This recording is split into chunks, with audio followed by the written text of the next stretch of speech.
Hi guys, how are you doing today? Welcome back to Random Lifestyle Vlog. If you're new here, my name is Paulina. This channel is all about beauty and that includes skincare, makeup and fragrances. Today we're going to review a fragrance, not one fragrance though, a set of 6 fragrances by Charlotte Tilbury. So this is Charlotte Tilbury's The Power of Scent to Unlock Emotions Perfume Discovery Set. So without further ado, let's just jump in. Recently, Charlotte Tilbury has released a set of 6 new fragrances, and I've actually been really curious how they smell.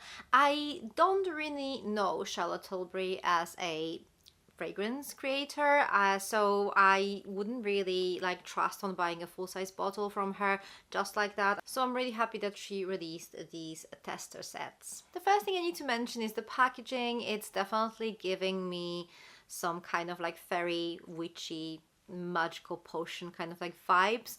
I'm not sure if I like it though. I mean, I don't hate it, it's pretty cute, but for fragrances that are supposed to be pretty expensive, I don't know. I think the packaging is giving me this kind of a cheap-ish vibe. Anyway, let's focus on the fragrances. So this is what our set looks like inside. We have those little vials here, and they are 1.5 mils each. Okay, so let's talk about the fragrances in the order that are mentioned here. I'm going to start from the bottom. So first up, we're going to be talking about Cosmic Power. So this is the one in a purple bottle, and this fragrance, to be honest, it might actually be my favorite from the whole collection. So here we have the top notes of cinnamon, elemi, black pepper and bergamot, middle notes of frankincense and rose, and then base notes of amber, vanilla, powdery notes and musk. And this, as you can imagine, this is a very warm, ambery scent. It definitely has some prominent spiciness from cinnamon and black pepper, but it's a very warm spiciness. I also really like the powdery finish of this fragrance. I think this is a really lovely scent combination. Also, this fragrance was actually created by Dominique Ropion, and I'm not really surprised I like it. I really like many of his creations, so yeah, that one wasn't much of a surprise. The only problem I have with this fragrance is that on my skin, it does not project that well. I've seen some people complaining on Fragrantica that the scent actually stays close to their skin, and this is what's happening in my case. I don't think everyone will have the same issue. I think it can actually project better depending on your skin type. For me, this fragrance stays pretty close to my skin, but it has a really good lasting power. So yeah, I think this is a very lovely combination. Pretty sexy, warm. I like it. Definitely something I would actually consider buying in a full size. Okay, so we're moving on to Calm Bliss. This one comes in this kind of turquoise bottle. And here I have to tell you, I was a bit surprised. Let me read you the notes first. So the top notes here are neroli, lavender and bergamot. Then the middle notes are water notes and orange blossom. And then base notes cashmere wood, ambergris, olibanum and palo santo. And why was I so surprised? Mostly because of this neroli note. For me, neroli makes the fragrance uplifting, not necessarily calming, and neroli here is literally the most prominent note. I mean, we do have lavender, but there's also some citrusiness, so all in all, I find this fragrance more uplifting than calming. But with that being said, I think this is a pretty beautiful composition. Another thing that surprised me is that the main accords that people pick up is citrus and aquatic, and this is supposed to be a floral aquatic scent, which, you know, all these things kind of make me feel like I wouldn't really like this fragrance, but yet again, surprisingly, I actually quite like it. So first of all, I don't find it particularly citrusy or aquatic, to be honest. I personally would describe this fragrance as this aromatic white floral scent with some citrusy and aquatic undernotes, but there's also something very kind of warm and cozy in this fragrance, and then I think this is the combination of the base notes here. But yeah, surprisingly, I actually like this fragrance, and I'm not sure if I would buy a full-size bottle, but who knows. I also feel like the more I try it, the more I like it, so I don't know, things might change. Anyway, I do think this one is actually pretty good too. Okay, we're moving on. The next one is Magic Energy, and this is the one in a green bottle. And I have to tell you, this one is pretty unique. So the top notes here are bergamot and myrtle, then we have middle notes of seaweed, cypress and jasmine sambac, and then base notes of frankincense, palo santo, ambergris and cashmere woods. So, what do I think about about this one. So first of all, this is definitely not my type of fragrance. It's very green, woodsy, aromatic. But with that being said, I do think this is a very interesting scent altogether, particularly because of that seaweed note that is very prominent in this fragrance. This fragrance is literally making me feel like I'm having a stroll through this kind of like seaside forest. It's literally giving me that. We have seaweed, we have some cypress, we have some almost like woodsy notes. It's really nice. And you know what? I actually quite like this fragrance as a scent itself. Not necessarily something I would want to have on me, but I definitely wouldn't mind a candle scented like that. So yeah, even though this is definitely not the type of fragrance I would choose for myself, I can appreciate that it's pretty unique and it does smell good, really. Okay, so far so good. We're halfway through. We're going to move on to Joyphoria now, and this one comes in this kind of like a yellowy orange bottle, or is it just like gold? I don't know. Anyway, Joyphoria is our next step, and I have a feeling this is going to be the proper crowd pleaser. This is probably going to be one of the most favorite fragrances from the selection. So the top notes here are coconut water, neroli, and petitgrain.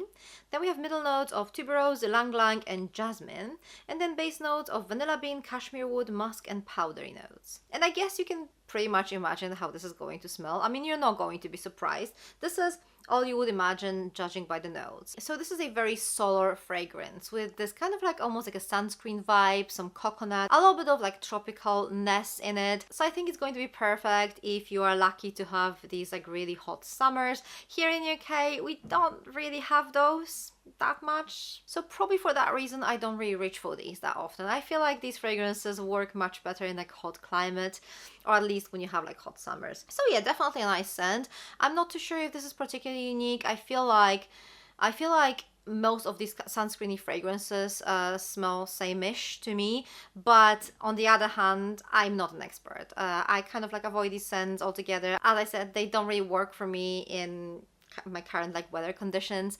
so I'm probably not an expert and I might be wrong on that. But the bottom line here is I'm not too sure whether this is particularly innovative or unique fragrance, but let me know if you think otherwise.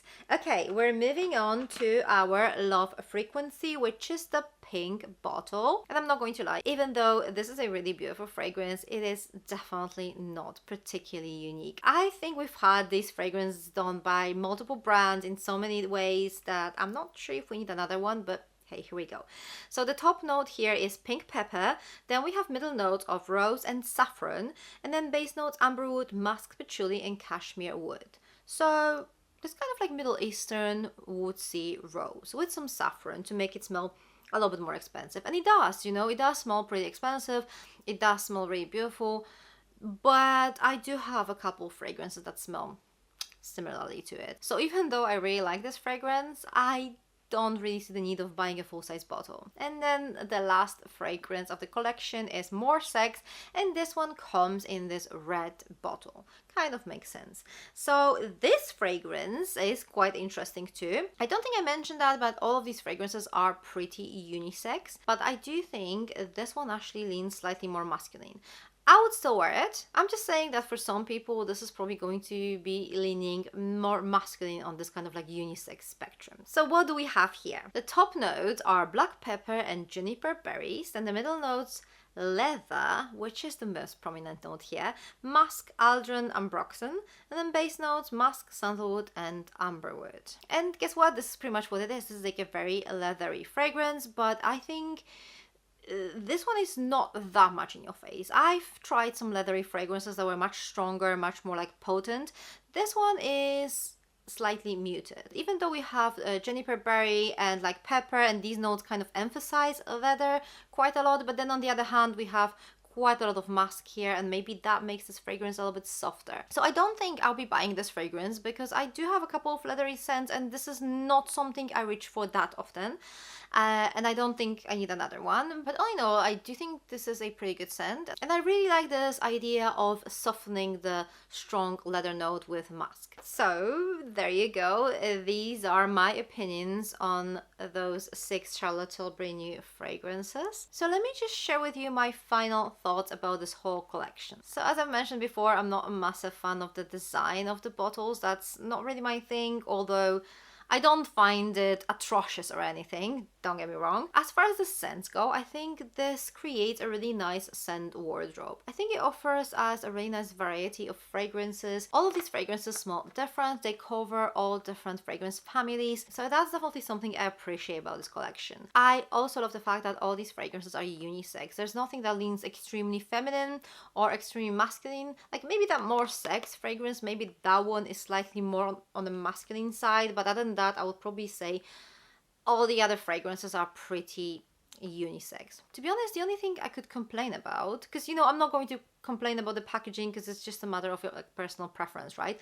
But the only thing I could complain about is that some of these fragrances are almost redundant, I would say. Like it feels like we don't really need another fragrance that's going to be this woodsy rose or this kind of like sunscreen summery fragrance. So maybe I would like to see a little bit more uniqueness in this collection. Like some of these fragrances are pretty unique, like the seaweed one, that's definitely quite an interesting fragrance. I think the neroli lavender fragrance, which was Calm Bliss, that one was pretty interesting too, pretty unique. So yeah, I do think that Magic Energy and Calm Bliss were definitely the most unique in this selection. Cosmic Power is my favorite. I might consider buying this in a full-size bottle. This one or Calm Bliss. I think these two are my favorite ones. What do you guys think though? Have you tried these scents? If so, let me know which one is your favorite. And also, let me know what you think about this whole fragrance collection. I have to tell you, I, for some reason, did not expect to like it. Maybe because of the bottles, but I'm actually more impressed than I expected. Anyway, guys, this is everything from me today. Thank you very much for watching. For more fragrance-related content, check those videos over here. I'm going to see you very soon. Take care. Bye.